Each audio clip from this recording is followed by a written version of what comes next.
Sydney से आपको खबर देते चले, आपने अक्सर देखा होगा आमतौर पर घरों में पलने वाले तोते इंसानों और जानवरों की आवाजें निकालकर खुशगवार हैरत में मुब्तला कर देते हैं। इसी तरह एक और ऐसा परिंदा भी है जो मुख्तलिफ आवाजें निकालता है। ऑस्ट्रेलिया के टारोंगा चिड़ियाघर में रखा गया एक परिंदा किसी नौज़ायदा बच्चे के रोने जैसी आवाज समेत कई तरह की मजीद आवाजें भी निकाल सकता है। सिडनी के चिड़ियाघर पिछले कई महीनों से कोरोना वबा की वजह से आवाम के लिए बंद है, लेकिन वहां मौजूदा जानवर और परिंदों की देखभाल के लिए चिड़ियाघर का अमला अपने फराइज अंजाम दे रहा है। इसी चिड़ियाघर में सुपर ब्लायर बर्ड कहलाने वाला एक ऑस्ट्रेलियाई परिंदा भी है जिसका साइंसी नाम मेनोरा नोवे होलैंडिया है। इसमें अपने माहौल से सीखने और दूसरों की नकल उतारने के हैरत अंगेज सलाहियत है जिसका मुजाहरा ये अक्सर करता रहता है। टारोंगा चिड़ियाघर का अमला चंद रोज कबल ये देखकर हैरान रह गया कि ये परिंदा किसी इंसानी बच्चे के रोने जैसी आवाज में चीख रहा था। अमले के एक रुकन ने फौरन अपने स्मार्टफोन कैमरे में ये मंजर फिल्मा लिया, जिसे चिड़ियाघर के ऑफिशियल ट्विटर अकाउंट पर भी शेयर करा दिया गया। अब तक ये वीडियो तकरीबन 5 लाख सोशल मीडिया सार्फिन देख चुके हैं और इस पर सैकड़ों की तादाद में तबसरे भी कर चुके हैं। वीडियो में सुपर ब्लायर बर्ड की आवाज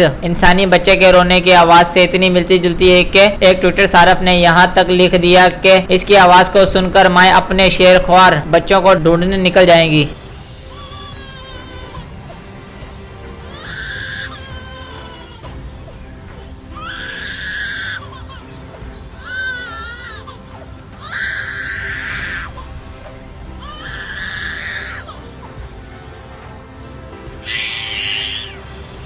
मज़ीद खबरों और तफसीलात के लिए विज़िट करें हमारी वेबसाइट www.awamiNewsHD.com।